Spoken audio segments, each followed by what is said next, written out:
আসুন এবার দেখি সর্বশেষ নবী মুহাম্মদ সাল্লাল্লাহু আলাইহি সাল্লামকে নিয়ে হিন্দু ধর্মগ্রন্থে কি কথা লেখা হয়েছে। ভবিষ্য পুরাণায় উল্লেখ আছে 3 নম্বর পর্ব 3 নম্বর খণ্ড 3 অধ্যায় 10 থেকে 27 নম্বর শ্লোক। বলা হয়েছে যে ম্লেচ্ছরা তারা আরবের ভূমিকে অপবিত্র করেছে, আর্য ধর্মকে সেখানে খুঁজে পাওয়া যায় না। এখানে কিছু শত্রু ছিল যারা অতীতে পরাজিত হয়েছে, কিন্তু এখন আরো শক্তিশালী শত্রু উপস্থিত হয়েছে। আমি একজন মানুষকে পাঠাবো যার নাম হবে মুহাম্মদ সাল্লাল্লাহু আলাইহি সাল্লাম। তিনি শত্রুদের ধ্বংস করবেন আর মানুষকে সুপথে পরিচালিত করবেন। হে ভোজ রাজা, তুমি কখনোই সেখানে যাবে না যেখানে পিশাচদের রাজত্ব, কারণ আমি আমার করুণা দিয়ে তোমাদের হৃদয়কে পবিত্র করব। তখন দেবদূতের মতো একজন মানুষ তিনি রাজার সামনে আসলেন আর বললেন, হে রাজা, আমাকে এখানে পাঠিয়েছেন ঈশ্বর পরমাত্মা। আর্য ধর্ম পৃথিবীতে বিরাজ করবে, যে ধর্মটা সত্য দ্বীনুল হক সেটা পৃথিবীতে বজায় থাকবে। আমাকে এখানে পাঠিয়েছেন ঈশ্বর পরমাত্মা, যাতে মাংসভোজীদের বিশ্বাসকে প্রতিষ্ঠা করা যায়। আমার অনুসারীরা হবে সেই লোকেরা যারা সুন্নতে খাতনা করবে, আর তাদের মাথার উপরে কোনো টিকি থাকবে না। তারা একটা বিপ্লব তৈরি করবে, তারা মুখে দাড়ি রাখবে, তারা প্রার্থনার জন্য আহ্বান করবে, বিধিসম্মত সব খাবারই খাবে, তবে তারা শূকরের মাংস খাবে না। তারা লতাগুল্মের মাধ্যমে পবিত্র হবে না, বরং যুদ্ধ বিগ্রহের মাধ্যমে পবিত্র। তাদেরকে বলা হবে মুসলমান, আর তারা হবে মাংসভোজী। এই ভবিষ্যৎবাণী যে একজন ঋষি আসবেন, আর সেই ঋষির নাম উল্লেখ করা হয়েছে মুহাম্মদ সাল্লাল্লাহু আলাইহি ওয়াসাল্লাম। আর বলা আছে তিনি মানুষ জাতিকে সঠিক পথে পরিচালিত করবেন। আমরা জানি মুহাম্মদ সাল্লাল্লাহু আলাইহি ওয়াসাল্লাম আরবদের পথ দেখিয়েছেন। সে সময়কে বলা হয়তো আয়ামে জাহেলিয়া, অর্থাৎ বিশৃঙ্খলার যুগ। তিনি তাদের আলো সন্ধান দিয়েছেন। আর বলা হয়েছে তার অনুসারীদের খাতনা করা থাকবে। মুসলমানরা খাতনা দেয়, তাদের মাথায় কোনো টিকি থাকবে না, মাথার পেছনে কোনো লেজ থাকবে না, মুসলমানদেরও থাকে না। তাদের মুখে দাড়ি থাকবে, মুসলমানরাও দাড়ি রাখে। তারা একটা বিপ্লব ঘটাবে, তারা প্রার্থনার জন্য আহ্বান করবে, আর সেটা হলো আজান। আমরা মুসলিমরা আজান দেই, নামাজের জন্য আহ্বান করি। তারা সব বিধিসম্মত খাবার খাবে, কিন্তু শূকরের মাংস তারা ছোবে না। আমরা মুসলিমরা শূকরের মাংস খাই না। তারা লতাগুল্মের মাধ্যমে পবিত্র হবে না, তারা পবিত্র হবে যুদ্ধ বিগ্রহের মাধ্যমে। আর পবিত্রকরণে আমাদেরকে বলা হয়েছে সত্যের জন্য যুদ্ধ করব, অন্যায় অবিচারের বিরুদ্ধে। তাদেরকে বলা হবে মুসলমান, তারা হবে মাংসভোজী। ভবিষ্য পুরাণের এই ভবিষ্যৎবাণী একেবারে পরিষ্কারভাবে সর্বশেষ ও চূড়ান্ত নবী মুহাম্মদ সাল্লাল্লাহু আলাইহি সাল্লাম এবং তার অনুসারীদের কথা বলছে। মুহাম্মদ সাল্লাল্লাহু আলাইহি সাল্লামের নাম বিভিন্ন জায়গায় অনেকবার বলা হয়েছে, হাতে সময় নেই, সেজন্য ভবিষ্য পুরাণ থেকে কয়েকটা উদাহরণ দিচ্ছি। এই ভবিষ্যৎবাণী করা হয়েছে ভবিষ্য পুরাণের 3য় পর্ব 3য় খণ্ড 3য় অধ্যায়ের 5 থেকে 8 শ্লোকে। এছাড়া বলা আছে ভবিষ্য পুরাণের 3য় পর্বে 1ম খণ্ড 3য় অধ্যায়ের 21 থেকে 23 নম্বর শ্লোকে। সর্বশেষ নবী মুহাম্মদ সাল্লাল্লাহু আলাইহি সাল্লামের কথা উল্লেখ করা হয়েছে অথর্ববেদে 20 নম্বর গ্রন্থে 127 নম্বর অধ্যায়ের 1 থেকে 14 নম্বর মন্ত্রে। এগুলোকে আরো বলা হয় কুন্টুব সুক্তাস। কুন্টুব সংস্কৃত শব্দ, অর্থাৎ পেটের একটা লুকানো গ্রন্থি। তার মানে এই মন্ত্রগুলির অর্থ লুকানো রয়েছে, এগুলো পরে জানা যাবে। এখানে সবগুলো মন্ত্র নিয়ে আলোচনা করার মতো সময় নেই, আমি শুধু প্রথম 4টা মন্ত্র নিয়ে কিছু কথা বলবো। 1 নম্বর মন্ত্র বলছে তিনি হলেন নরসাংসা, তিনি হলেন কাওরামা, তিনি পরাজিত করবেন 60,090 জন শত্রুকে। 2 নম্বর মন্ত্র বলছে তিনি উটের পিঠে চড়বেন। 3 নম্বর মন্ত্র বলছে তিনি হলেন মামা ঋষি। 4 নম্বর মন্ত্রে তাকে আরো বলা হচ্ছে রেব। 1 নম্বর মন্ত্র বলছে তিনি হলেন নরসাংসা। নরসাংসা শব্দটা এসেছে নর থেকে, অর্থাৎ কোনো ব্যক্তি বা একজন লোক। আর সাংসা অর্থ প্রশংসা, কারো প্রশংসা করা। তাহলে নরসাংসা অর্থ যে ব্যক্তিকে প্রশংসা করা হয়। আর আপনারা যদি মহানবী মুহাম্মদ সাল্লাল্লাহু আলাইহি সাল্লামের নামের ইংরেজি অনুবাদ করেন, যদি তার নামের ইংরেজি অনুবাদ করেন তার অর্থ যা প্রশংসা করা হয়, তাহলে নরসাংসা শব্দটার আরবি অনুবাদ করলে সেটা হবে মুহাম্মদ সাল্লাল্লাহু আলাইহি সাল্লাম। এখানে নামে উল্লেখ করা হচ্ছে। এরপর বলা হচ্ছে তিনি হলেন কাওরামা। এই কাওরামা শব্দটার একটা অর্থ সংস্কৃতিতে হলো শান্তির রাজপুত্র। আর মুহাম্মদ সাল্লাল্লাহু আলাইহি সাল্লাম শান্তির রাজপুত্র ছিলেন। আরেকটা অর্থ হলো যে বিদেশে যায়। হযরত মুহাম্মদ সাল্লাল্লাহু আলাইহি সাল্লাম হিজরত করেছিলেন মক্কা থেকে মদিনায়, তিনি বিদেশে গিয়েছিলেন। এছাড়া প্রথম মন্ত্রে আছে তিনি 60,090 জন শত্রুকে পরাজিত করবেন। আর সে সময় মক্কায় যেসব লোকজন থাকতো তাদের মধ্যে যারা নবীজির বিরুদ্ধে ছিল তাদের সংখ্যা আনুমানিকভাবে 60,000 জন। 2 নম্বর মন্ত্র বলছে যে তিনি উটের পিঠে চড়বেন। কোন ইন্ডিয়ান ঋষি, কোন ব্রাহ্মণই কখনো উটের পিঠে চড়বেন না, কারণ মনুস্মৃতিতে বলছে 11 নম্বর অধ্যায়ের 202 নম্বর অনুচ্ছেদে বলা হয়েছে একজন ব্রাহ্মণকে কোনো গাধা বা উটের পিঠে চড়তে নিষেধ করা হয়েছে। এতে বোঝা যাচ্ছে ইনি কোনো ইন্ডিয়ান ঋষি নন। 3 নম্বর মন্ত্র বলছে তিনি মামা ঋষি। মামা অর্থ মহা, অর্থাৎ মহান ঋষি। আর এছাড়াও অন্যান্য ধর্মগ্রন্থ বলছে সেটা মোহাম্মদ ঋষি। 4 নম্বর মন্ত্র বলছে তিনি হলেন রেব। রেব অর্থ যিনি প্রশংসা করেন। আর মুহাম্মদ সাল্লাল্লাহু আলাইহি সাল্লামের আরেকটা নাম হলো আহমদ সাল্লাল্লাহু আলাইহি সাল্লাম, অর্থাৎ যিনি প্রশংসা করেন। তাহলে নবীজির এই অন্য নামটা এই আহমদ শব্দটার সংস্কৃত করলে পাবেন রেব। আর এই কথাটাই রয়েছে অথর্ববেদে। এই মন্ত্রগুলি কুন্টুব সুক্তাস, এই মন্ত্রগুলি শুধু একজনকে নির্দেশ করছে, তিনি সর্বশেষ চূড়ান্ত নবী মোহাম্মদ সাল্লাল্লাহু আলাইহি সাল্লাম। আমি কয়েকটা ভবিষ্যৎবাণীর কথা বলবো, এছাড়াও আরো আছে। মোহাম্মদ সাল্লাল্লাহু আলাইহি সাল্লাম, তার কথা বলা হয়েছে অথর্ববেদে 20 নম্বর গ্রন্থের 21 নম্বর অনুচ্ছেদের 6 নম্বর পরিচ্ছেদে। বলা হয়েছে যে একজন কারু, সে পরাজিত করবে শত্রুকে কোন রকম যুদ্ধ ছাড়াই। এখানে আহজাবের যুদ্ধের কথা বলা হচ্ছে, খন্দকের যুদ্ধের কথা পবিত্র কোরআনে সূরা আহজাবে আছে। আর কারু সংস্কৃত ভাষায় এর অর্থ যে ব্যক্তি প্রশংসা করে, যেটা মোহাম্মদ সাল্লাল্লাহু আলাইহি সাল্লামের দ্বিতীয় নাম আহমেদের অনুবাদ, যে ব্যক্তি প্রশংসা করে। এখানে বলা হচ্ছে যে ব্যক্তি প্রশংসা করে অর্থাৎ আহমদ, তিনি 10,000 শত্রুকে পরাজিত করবেন কোনো যুদ্ধ ছাড়া। আমরা জানি যে খন্দকের যুদ্ধে শত্রু বাহিনীতে আনুমানিক 10,000 সৈন্য ছিল, আর এই যুদ্ধে মুসলমানরা কোনো যুদ্ধ ছাড়াই জিতেছিল। নবীজির কথা আরো আছে অথর্ববেদে 20 নম্বর গ্রন্থের 21 নম্বর অনুচ্ছেদের 7 নম্বর পরিচ্ছেদে। বলা হয়েছে যে আভান্দু, তিনি 7,090 জন শত্রুকে আর 20 জন গোত্র প্রধানকে পরাজিত করবেন। আভান্দু একটা সংস্কৃত শব্দ, যার অর্থ যে প্রশংসা করে। এটা মুহাম্মদ সাল্লাল্লাহু আলাইহি সাল্লামের নামের অনুবাদ। আরো বলা আছে যে তিনি হবেন এতিম। আর আমরা এখন ইতিহাস থেকে জানি সে সময় আনুমানিক 20 জন গোত্র প্রধান ছিল মক্কা শহরে, যারা নবীজির কাছে পরাজিত হয়েছিল। আর মক্কার যেসব লোক তার বিপক্ষে ছিল তারা ছিল প্রায় 60,000। এই ভবিষ্যৎবাণীর কথা আরো আছে ঋগ্বেদে 1 নম্বর গ্রন্থের 3 নম্বর অনুচ্ছেদের 9 নম্বর পরিচ্ছেদে। এখানে সংস্কৃত শব্দ হলো সুশ্রামা। সুশ্রামা এটাও একটা সংস্কৃত শব্দ, যার অর্থ যে ব্যক্তি প্রশংসা করে, যেটা মুহাম্মদ সাল্লাল্লাহু আলাইহি সাল্লামের নামের অনুবাদ। আরো অনেক ভবিষ্যৎবাণী আছে, এখানে সময় কম তাই সবগুলো বলতে পারছি না। নবীজির কথা আরো বলা হয়েছে সামবেদে উত্তর চিকে 15 নম্বর মন্ত্রে। বলা হয়েছে যে আহম্মদ, তাকে দেওয়া হয়েছে অবিনশ্বর আইন। এখানে নবীজির নাম বলা হয়েছে আহমদ সাল্লাল্লাহু আলাইহি সাল্লাম, তাকে দেওয়া হয়েছে অবিনশ্বর আইন। পবিত্র কুরআন এটাই তার শরিয়া। কিন্তু যদি এই অনুচ্ছেদটার অনুবাদ পড়েন, আহমদ শব্দটা আসলে আরবি শব্দ, তারা এটার অনুবাদ করতে পারেনি, তাই লিখেছে আহাম মাটি। আহা আর মাটি সংস্কৃত শব্দ, যার অর্থ আমার বাবা। তার মানে আমার বাবাকে দেওয়া হচ্ছে অবিনশ্বর আইন।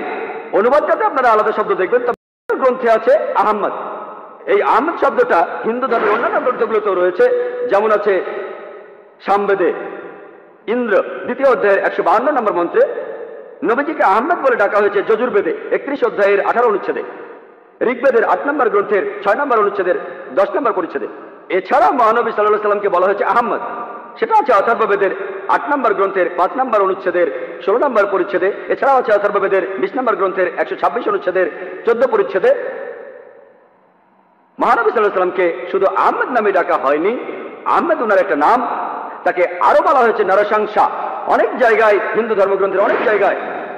আর আমি আগেও বলেছি যে নরসংসা শব্দটা এসেছে নর থেকে, যার অর্থ একজন মানুষ বা একজন ব্যক্তি। আর সংসা যার অর্থ প্রশংসা, প্রশংসা করা। তাহলে নরসংসা অর্থ যে ব্যক্তির প্রশংসা করা হয়। এটাই হলো সর্বশেষ চূড়ান্ত নবী মুহাম্মদ সাল্লাল্লাহু আলাইহি সাল্লামের নামের সঠিক ইংরেজি অনুবাদ। নবীজিকে হিন্দু ধর্মের গ্রন্থগুলিতে অনেক জায়গায় নরসংসা বলে ডাকা হয়েছে। ঋগ্বেদের 1 নম্বর গ্রন্থের 13 নম্বর অনুচ্ছেদের 3 পরিচ্ছেদে, ঋগ্বেদের 1 নম্বর গ্রন্থের 18 অনুচ্ছেদের 9 পরিচ্ছেদে, ঋগ্বেদের 1 নম্বর গ্রন্থের 106 নম্বর অনুচ্ছেদের 4 পরিচ্ছেদে, ঋগ্বেদের 1 নম্বর গ্রন্থের 142 নম্বর অনুচ্ছেদের 3 পরিচ্ছেদে, ঋগ্বেদের 2 নম্বর গ্রন্থের 3 অনুচ্ছেদের 2 পরিচ্ছেদে, ঋগ্বেদের 5 নম্বর গ্রন্থের 5 অনুচ্ছেদের 2 নম্বর পরিচ্ছেদে, ঋগ্বেদের 7 নম্বর গ্রন্থের 2 অনুচ্ছেদের 2 নম্বর পরিচ্ছেদে, ঋগ্বেদের 10 নম্বর গ্রন্থের 64 অনুচ্ছেদের 3 পরিচ্ছেদে, ঋগ্বেদের 10 নম্বর গ্রন্থের 182 নম্বর অনুচ্ছেদের 2 নম্বর পরিচ্ছেদে, যজুর্বেদের 21 নম্বর অধ্যায়ের 31, যজুর্বেদের 21 নম্বর অধ্যায়ের 55 নম্বর অনুচ্ছেদে, যজুর্বেদের 20 নম্বর অধ্যায়ের 37 অনুচ্ছেদে, যজুর্বেদের 20 নম্বর অধ্যায়ের 57 নম্বর অনুচ্ছেদে, যজুর্বেদের 28 অধ্যায়ের 2 অনুচ্ছেদে, যজুর্বেদের 28 অধ্যায়ের 19 অনুচ্ছেদে, যজুর্বেদের 28 অধ্যায়ের 42 নম্বর অনুচ্ছেদে। এখানে শুধু রেফারেন্স গুলোই অনেকক্ষণ বলা যাবে। যেখানে নবী মুহাম্মদ সাল্লাল্লাহু আলাইহি সাল্লামের নাম উল্লেখ করা হয়েছে তাকে বলা হয়েছে নরসংসা, অনেক জায়গায় বলা হয়েছে হিন্দু ধর্মগ্রন্থে। শুধু হিন্দু ধর্মগ্রন্থে মুহাম্মদ সাল্লাল্লাহু আলাইহি সাল্লাম সম্পর্কে কি বলা আছে তার উপরই আমি একটা লেকচার দিতে পারবো। আমি শুধু আরেকটা ভবিষ্যৎবাণীর কথা বলবো, কল্কি অবতার সম্পর্কে। আর নবীজিকে কল্কি অবতার বলা হয়েছে ভগবত পুরাণায়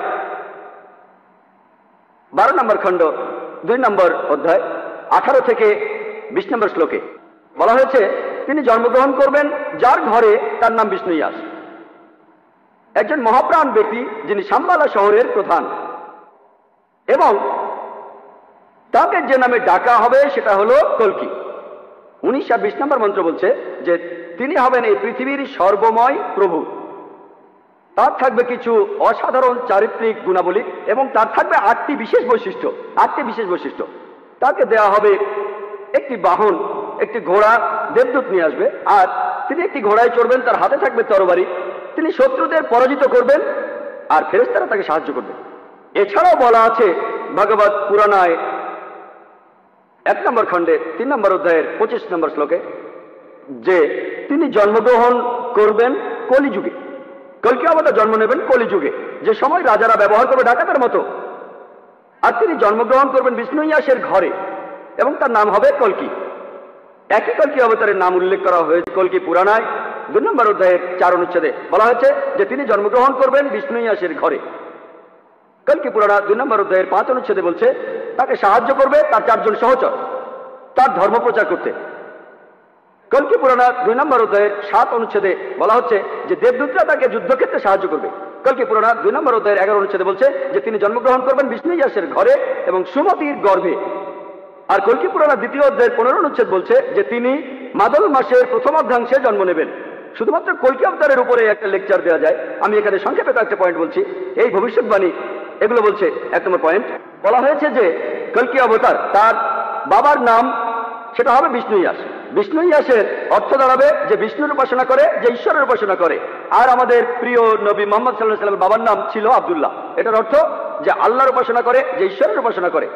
2 নম্বর পয়েন্ট কল্কি অবতার যে মায়ের গর্ভে জন্মাবে তার নাম হবে সুমতি। যদি আপনি সুমতি শব্দটার ইংরেজি অনুবাদ করেন অর্থ দাঁড়াবে শান্তি। আর আমাদের নবীজির মায়ের নাম ছিল আমিনা, যার ইংরেজি অর্থ করলে দাঁড়ায় শান্তি।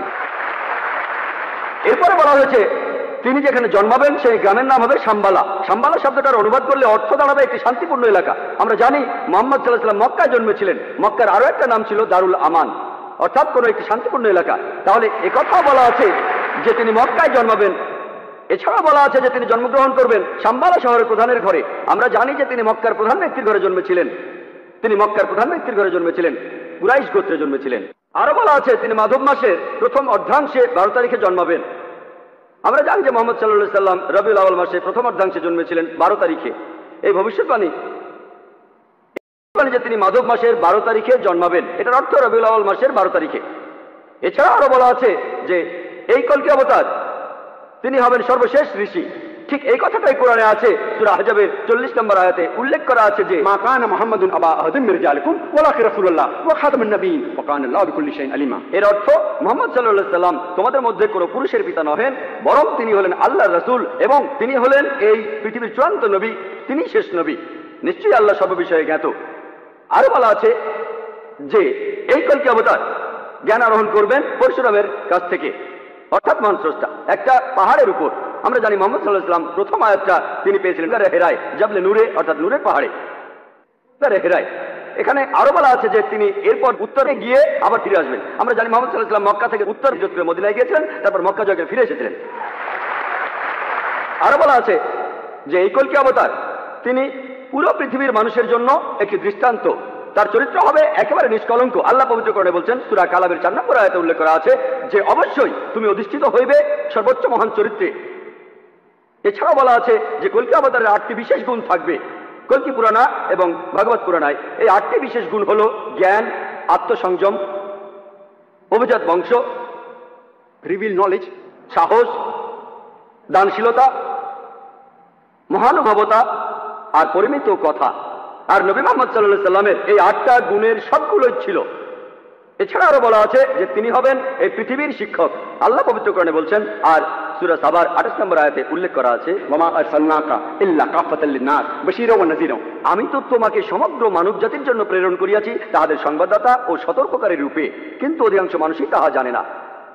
এরপর আরো বলা আছে যে এই কল্কি অবতার তাকে সর্বশক্তিমান ঈশ্বর একটি বাহন দেবেন। আমরা জানি মুহাম্মদ সাল্লাল্লাহু আলাইহি ওয়াসাল্লাম তিনি বোরাকে চড়েছিলেন, বোরাকে চড়ে তিনি মিরাজ গিয়েছিলেন, আল্লাহর কাছে গিয়েছিলেন।